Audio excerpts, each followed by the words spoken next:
Jiddugalli wal'aansa kaansarii Yuunivarsiitii Haramaa Hospitaala Ispeeshaalaayizd birrii miiliyoona 270 ijaarame bakka Ministeerri Fayyaa Dr. Liyaa Taaddasaa argamanitti eebbifameeti jira.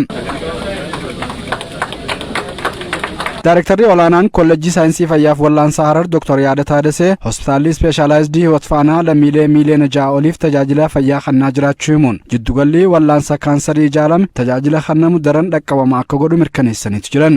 በምስራቁ ለሚገኙ 6 ሚሊዮን ህዝብ Hospitaalli Ispeeshaalaayizd Hiwoot Faanaa lammiilee baha biyyattii keessatti argaman miiliyoona 6 akka riiferaalaatti gargaaraa jira. Kana malees waggaatti 250 ol ta'an tajaajila wal'aansaa asitti argachaa jiran. Tajaajila kana daran babal'isuuf Yuunivarsiitiin Haramaayaa gamoo siree 1,000 qabu ijaarsisaa jira.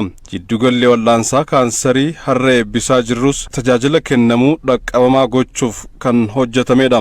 Yuunivarsiitii Haramaatti pirezidaantiin itti aanaan dhimma barnootaa Dr. Mangistuu Urgee jiddugalli wal'aansa kaansarii lammiileen tajaajila wal'aansa kaansarii qe'ee isaaniitti akka argataniif gargaara jedhan.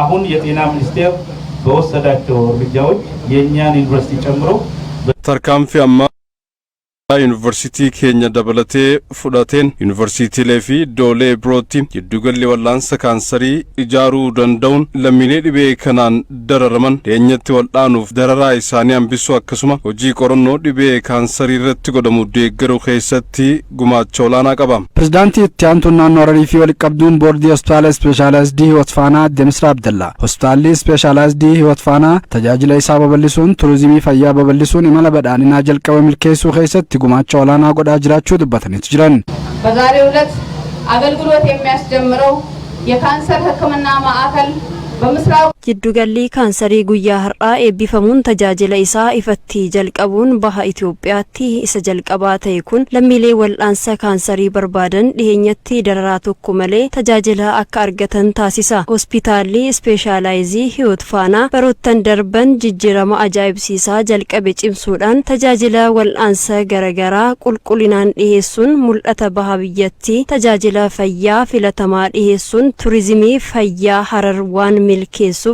baga gammadan jechuun barbaada. Ministeerri Fayyaa Dr. Liyaa Taaddasaa biyyattii Itoophiyaan biyyoota saaraa gadii dhibee kaansarii ittisuuf hojjechaa jiran muraasa keessaa isii takka ta'uu himuun dhibee kana ittisuuf hunduu tumsu akka qabu dhaamaniitu jiran. በሀገራችንም ይህን ታሳቢ ማድረግ የካንሰር በሽታን ለመከላከልና biyya keenya keessatti dhukkuba kaansarii ittisuu fi to'achuuf akka lakkoofsa Awurooppaa bara 2015 irraa jalqabee karoorri ittisa kaansarii biyyaalessaa qophaa'ee hojiitti galamee jira. Itoophiyaan biyyoota saharaa gadii karoora raawwii ittisa kaansarii qaban muraasa keessaa ishii takka. Kun jalqabbii gaarii ta'us dhibee kaansarii ittisuu fi to'achuuf hojiin hojjechuu qabnu baay'ee bal'aadha. Sadarkaa hundatti ogeeyyii ekstenshinii fayyaarraa jalqabee giddugala wal'aansa kaansarii babal'isuun hojii ittisaa fi to'annoo irratti xiyyeeffannoon hojjechuu qabna. Namoonni dhibee kaansariin qabamanii jiddugala wal'aansa kaansarii Hospitaala Ispeeshaalaayizd Hiwoot Faanaa keessatti wallaanamaa jiran erga jiddugala kana dhufanii wallaanamuu jalqabanii fayyaan isaanii iddoo duraatti deebi'aa fi jiraachuu dubbataniitu jiran.